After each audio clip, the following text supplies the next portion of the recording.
luoghi dove l'acqua e il verde non è solo presenza, ma racconto. Non scorre, ricorda, non divide, unisce.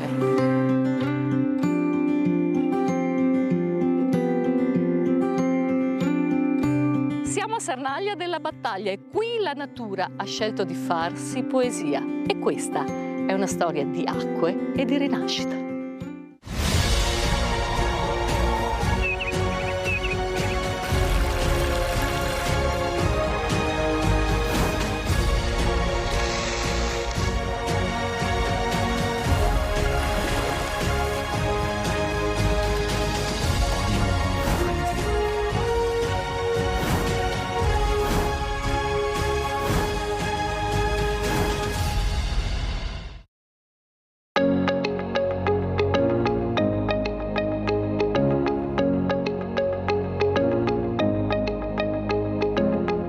Della Battaglia il passato si fonde con il presente e con il futuro. Ne parliamo con il sindaco Mirko Villanova. Buongiorno sindaco. Buongiorno Ida e bentornata a Sernaglia della Battaglia. Grazie. Ci troviamo in uno dei cuori del nostro comune, che è il piazzale San Valentino.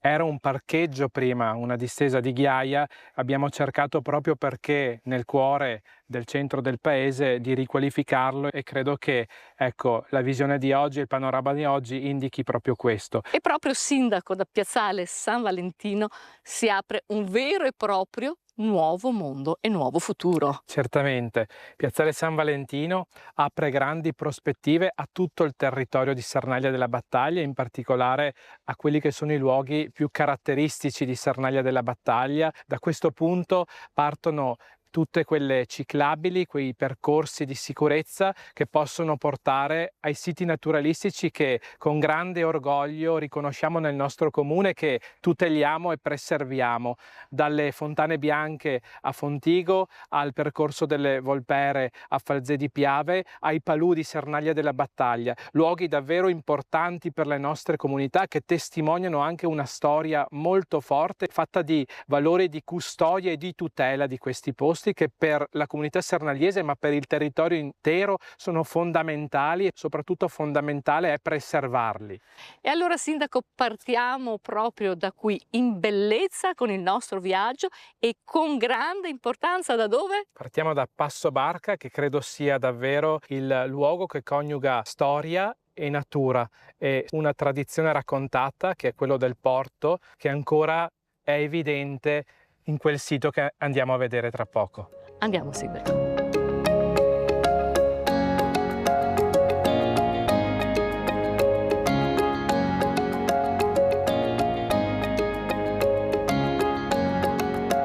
Facciamo un salto indietro nel tempo. Sì, ai tempi della Serenissima, quando questo fiume portava lavoro e vita. Ne parliamo con Gilberto Fregolente. Buongiorno Gilberto. Ciao Ida. Il Piave.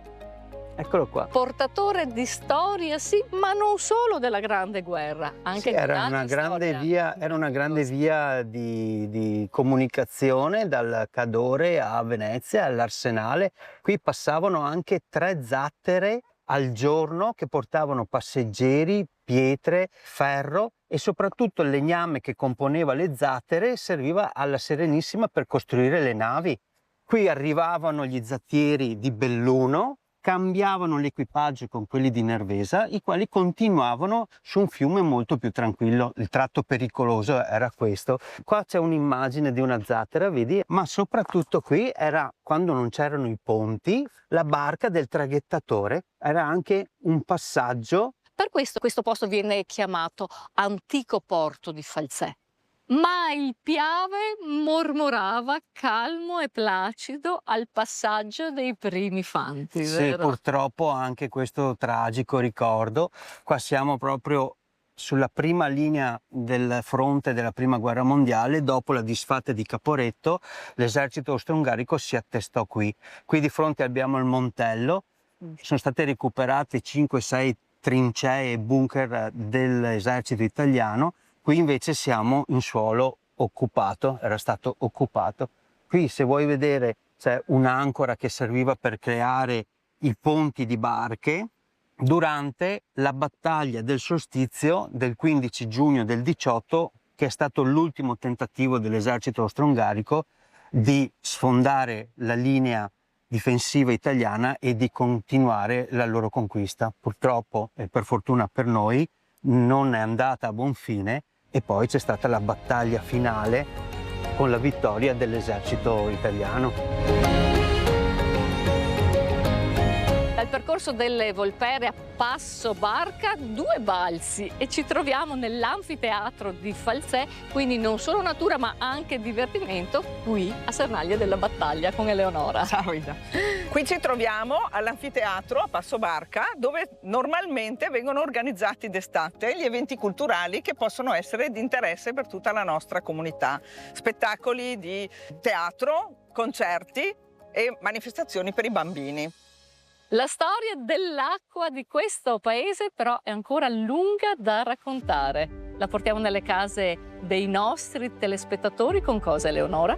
Andiamo alle Fontane Bianche.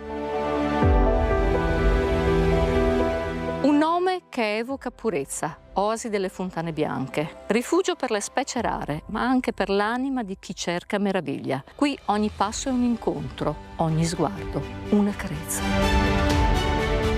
Oasi delle Fontane Bianche, uno scrigno di biodiversità, 100 ettari di vero e proprio paradiso terrestre che ci racconta Lorenzo. Vero Lorenzo? Sì, esattamente. 100 ettari di cui 36 sono gestiti da Legambiente Sernaglia. Si tratta di un bosco golenale di recente formazione sul greto del fiume Piave. Questo lo si può intuire per esempio dalla flora presente, come il salice che vediamo alle mie spalle. Il nome delle Fontane Bianche deriva dalla purezza delle acque di risorgiva che le caratterizzano. Quindi per noi è anche molto importante tenere monitorato questo valore. Ad esempio alcune volte l'anno arrivano i tecnici dell'ARPAV a fare dei campionamenti. Un altro modo in cui possiamo capire lo stato dell'acqua è per esempio guardando ad alcuni animali, alla fauna del luogo. Perché è una fauna veramente molto ricca, molto variegata. E anche con delle specie rare. Sì, soprattutto quando in realtà si parla di libellule. C'è uno studio internazionale, Dragonfly, che ha rilevato proprio come all'interno di quest'oasi ci siano dei tipi molto rari di libellule che non si trovano solitamente in territori antropizzati. E in generale abbiamo anche pesci di vario tipo, come spinarelli, ma anche mammiferi da cervi a cinghiali a scoiattoli, uccelli come gli aironi. E la cosa importante che ci teniamo a sottolineare è come quest'oasi sia effettivamente punto di pausa, una tappa nelle migrazioni, ma anche punto di ristoro e di ripopolamento e riproduzione per molte specie. Lorenzo, la vostra mission?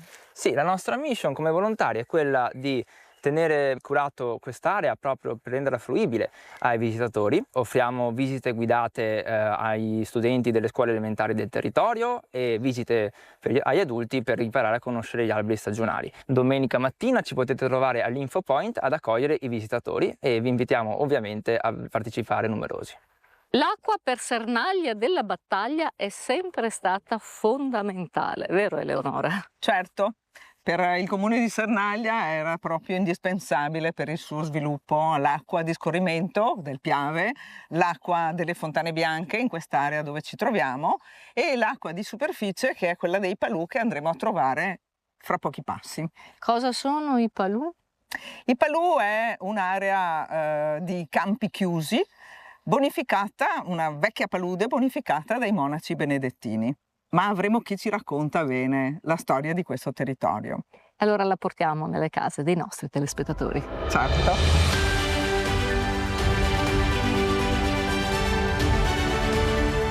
I Palù sono 700 ettari di prati, acqua, siepi e silenzio. I Palù del quartier del Piave sono l'anima umida e fertile di questa terra. Non un paesaggio, ma un respiro, creato dall'uomo, protetto dalla natura.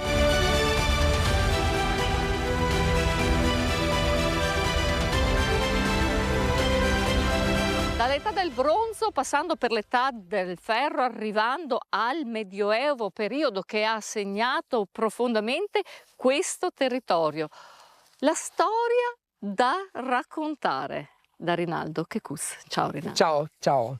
Niente, io direi che questa zona è una zona molto importante dal punto di vista storico, perché qui c'è tutto. Abbiamo il periodo del bronzo, che qui dentro c'erano delle tribù che hanno cominciato a bonificare questi prati, poi sono arrivato all'età del ferro, perché qui vicino c'erano anche delle miniere. Da lì in poi è iniziato il periodo del basso medioevo e qui hanno cominciato a creare delle zone aperte, sempre più aperte, perché avevano bisogno di nascondersi da questi Uni, questi barbari che venivano da noi. Questa foresta si chiama ora Palù. E cos'è il Palù? È un ombrello rovescio dove due fiumi a lato hanno riempito questa zona umida. Pian piano questa zona umida si è asciugata e è diventata quella che vedete adesso noi, è questa qui. Ma diamo qualche numero per far capire l'importanza di flora e fauna di questa terra. Una flora e una fauna importante dal punto di vista ambientale, ma soprattutto dal punto di vista della ricerca. 150 uccelli presenti, 65 farfalle, 170 piante importanti, di cui 150 rarissime, oltre alle 470 specie vegetali censite. Oltre a queste abbiamo praticamente tutta la gamma degli anfibi e rettili, manca pochissime cose dal punto di vista della ricerca. Facciamo due passi perché c'è ancora qualcosa da farvi vedere. Certamente, andiamo di qua. Questo è un vero e proprio stagno, si vede perché l'acqua qui è ferma, ma si nota due cose importanti. Abbiamo questa pianta qui, il carice, quello che si fa le sedie impagliate, e abbiamo uno stagno fisso, prevalentemente sempre ricco d'acqua, che in quest'acqua troviamo delle varietà di rane oramai sparite dappertutto. Abbiamo i tritoni, libellule, tantissime, e questa è biodiversità. Qui all'acqua non si comanda, si ascolta e si asseconda.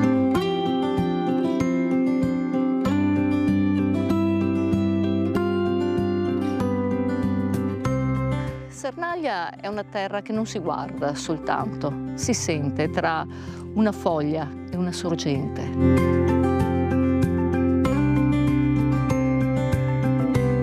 un invito ad ascoltare, a respirare, a ricordare che siamo. Qui l'acqua racconta e noi possiamo ascoltare.